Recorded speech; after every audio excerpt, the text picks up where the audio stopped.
मित्रांनो, स्वाभिमान शोध अस्तित्वाचा या मालिकेच्या आजच्या भागामध्ये मयंक आणि वैदेही कार्यक्रमाचं अँकरिंग करत असतात। तेव्हा ते दोघेही सर्व सिनियर्सचं छान डान्स केल्याबद्दल अभिनंदन करतात, तर सर्वजण जोराजोरात टाळ्या वाजवत असतात। तेव्हा वैदेही सांगते, आता दोन्हीही बहिणी डान्स करायला येतील आणि त्यांना साथ देण्यासाठी मेघना वहिनी पण असतील। तर सर्वजण अजूनच जोराजोरात टाळ्या वाजवू लागतात। त्या तिघीही स्टेजवर येतात। त्यांना साथ देण्यासाठी आयुष आणि आदित्य पण येतात। तेव्हा हे सर्वजण मिळून छबीदार छबी मी तोऱ्यात उभी या गाण्यावर परफॉर्मन्स करतात। पल्लवी खूप जोराजोरात टाळ्या वाजवत असते, तीही खूप खुश असते। तर शांतनू आणि निहारिका हा हटके परफॉर्मन्स पाहून खूप खुश होतात। तर गीता आणि ज्योती डान्स करतायत ते पाहून प्रदीपलाही मोह आवरत नाही। तो जागेवर उभा राहून छान प्रकारे डान्स करत असतो आणि त्या तिघींनाही साथ देत असतो। मयंकही जागेवरच नाचू लागतो। प्रभाकर सर मात्र खूप नाराज असतात। त्यानंतर ह्या सर्वांचा डान्स परफॉर्मन्स होतो। तेव्हा वैदेही सर्वांचं अभिनंदन करते।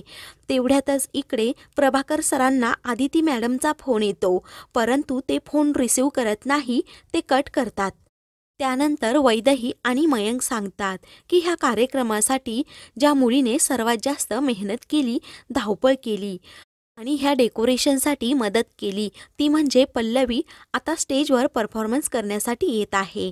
तेव्हा सर्वजण पल्लवीचे टाळ्या वाजून स्वागत करतात। पल्लवी स्टेजवर येते। गीता, पल्लवी, वैदेही आणि रिचा ह्या चौघी मिळून साजिरी गोजिरी ह्या गाण्यावर डान्स करत असतात। मयंक त्यांना साथ देत असतो। पल्लवी स्टेजवर आल्यावर मात्र शांतनू पल्लवीकडे एकटक पाहत असतो। निहारिकाचं लक्ष शांतनूकडे जातं।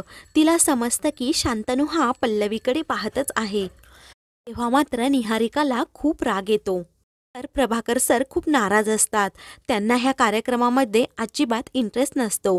ते कुणाकडे धड पाहत पण नाही। त्यानंतर वैदेही आणि मयंक शांतनू आणि निहारिकाला स्टेजवर घेऊन येतात। निहारिका शांतनूबरोबर खूप खुश असते। ती त्याचा हात पकडून त्याच्याबरोबर छान प्रकारे डान्स करत असते। तर बिचारी पल्लवी त्या दोघांकडे पाहतच असते। तेव्हा त्या दोघांना एकत्र पाहून पल्लवीला खूप वाईट वाटतं। तिच्या डोळ्यात चटकन पाणी येतं। त्यानंतर निहारिका पल्लवीला बोलते, तू खूप छान प्रकारे डान्स केला, मला खूप आवडलं। तर शांतनू पल्लवीचे कौतुक करत बोलतो, माइंड ब्लोईंग डान्स होता, असं तो निहारिकाला बोलतो। तेव्हा निहारिका बोलते की हो असणारच, कारण ती तुझ्या जवळची आहे। परंतु शांतनूला निहारिकाच्या ह्या बोलण्याचा अर्थ समजत नाही। तेव्हा ती विषय टाळते आणि पल्लवी माझी मैत्रीण आहे म्हणून तिने हे सर्व मनापासून केलं असं सांगते व शांतनूसमोर हात करते। शांतनूला तिच्या हातात हात मिळवायची अजिबात इच्छा नसते, परंतु सर्वांसमोर तो तिचा हात पकडतो। ते दोघेही खाली जातात। तर पल्लवीला हा सर्व प्रकार पाहून खूप वाईट वाटतं। ती मागे वळते आणि डोळे पुसते। त्यानंतर ती सर्वांना सांगते की मला थोडं बोलायचं आहे, असं म्हणून ती वैदेहीकडून माईक घेते आणि सर्वांसमोर खोटं खोटं हसूनच बोलत असते की या साखरपुड्याशी माझा काही एक संबंध नाही, तरी निहारिका मॅमबरोबर माझी मैत्री झाली।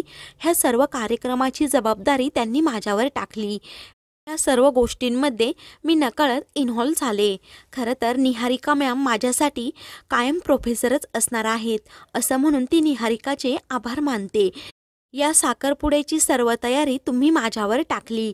गीता आणि शांतनूला पल्लवीच्या ह्या बोलण्याचं खूप वाईट वाटत असतं। प्रभाकर सरांचं कशातच लक्ष लागत नसतं। त्यांना खूप वाईट वाटत असतं। तर पल्लवी शांतनू आणि निहारिकाला त्यांच्या पुढच्या आयुष्यासाठी आणि वाटचालीसाठी शुभेच्छा देते। तर निहारिका शांतनूकडे पाहून बोलते की आजच्या दिवसच फक्त पल्लवी तुझ्या नजरेसमोर असणार, एकदा का आपला साखरपुडा होऊ दे, पल्लवी तुझ्या आयुष्यातून आपोआपच निघून जाईल। निहारिकाने वेगळाच प्लॅन रचलेला असतो। इकडे मयंक आणि वैदेही स्टेजवर येतात आणि पल्लवीला बोलतात, कुठे स्वप्नात रंगली होतीस तू तर आभार प्रदर्शनच करून टाकलं। तेव्हा पल्लवी सॉरी बोलते आणि खाली जाते। तर मयंक आणि वैदेही सर्वांना सांगतात की आता आपल्या कार्यक्रमाची उत्सव मूर्ती शांतनू सर आणि निहारिका मॅम डान्स करण्यासाठी स्टेजवर येतील। तेव्हा निहारिका आणि शांतनू स्टेजवर येतात। सर्वजण त्या दोघांचंही जोराजोरात टाळ्या वाजवून अभिनंदन करतात. तर शांतनू पल्लवीला आवडतो म्हणून अगोदर व्हायोलिन वाजवतो.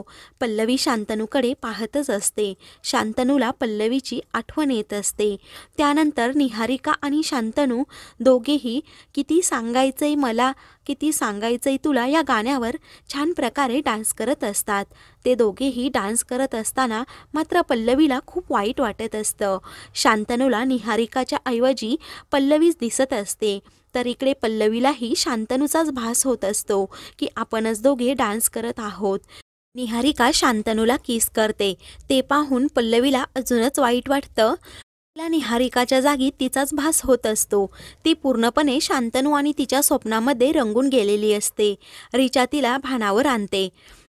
तर इकडे शांतनूही पल्लवीच्या स्वप्नात रंगून जातो. त्याला आठवतं की पल्लवी माझी बायको झाली. तेव्हा ती पीठ मळत असते. तिच्या केसांची बट हळूच पुढे येते. तर शांतनू तिच्या पाठीमागून येतो आणि तिची बट हळूवार पाठीमागे घेत तिला मिठी मारतो. त्यानंतर शांतनू पुस्तक वाचता वाचता झोपी जातो. तेवढ्यातच पल्लवी त्याच्याजवळ येते आणि प्रेमाने त्याला किस करते. ते दोघेही एकमेकांबरोबर खूप रोमॅन्टिक होत आपापला वेळ घालवत असतात.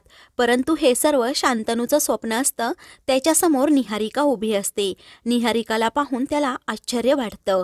त्यानंतर त्याची नजर पल्लवीकडे जाते. शांतनूने निहारिकाबरोबर खूप छान डान्स केला हे पाहून पल्लवीला खूप वाईट वाटतं. तिच्या डोळ्यात लगेच पाणी येतं. तेव्हा त्या दोघांचाही हटके परफॉर्मन्स पाहून सर्वजण जोराजोरात टाळ्या वाजवतात. तर पल्लवीही टाळ्या वाजवते. गीताला मात्र पल्लवीचं खूप वाईट वाटत असतं. त्यानंतर संगीत सोहळ्याचा कार्यक्रम संपन्न होतो. तर पल्लवी सर्वांना सांगते की आता थोडा वेळ ब्रेक घेण्यात येईल आणि मग रिंग सेरेमनी होईल.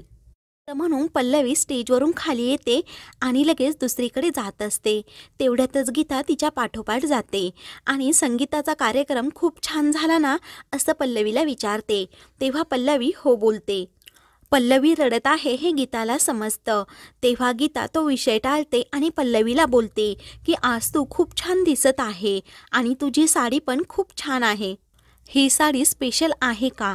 तेव्हा पल्लवी थोडी गोंधळते आणि सांगते की मला खरं तर शांतनू सरांनीच ही साडी दिली होती. तेव्हा गीता एकटीच बडबडते की स्पेशल व्यक्तीसाठी स्पेशल साडी, म्हणजे आज नक्की काहीतरी स्पेशल असणार. तेवढ्यात पल्लवी तेथून जाते.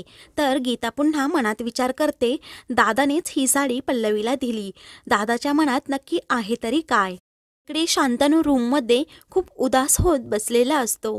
तेव्हा त्याला आठवतं की मी शिरशेकर बरोबर अगोदर किती चुकीचा वागलो. त्यानंतर माझं आणि तिचं मैत्रीत रूपांतर. त्यानंतर माझं तिच्यावर प्रेम जडलं. तेव्हा त्याला दोघांनी एकत्र घालवलेले क्षणही आठवत असतात. तेव्हा तो बोलतो, आज शिरशेकरच्या मनात वेगळंच काहीतरी चाललं होतं. कारण तिच्या डोळ्यात ते मला स्पष्ट दिसत होतं. मी स्वतःला केलेलं प्रॉमिस कधीही विसरणार नाही. कारण ती आज वेळ आली आहे असं म्हणून तो विचार करत राहतो.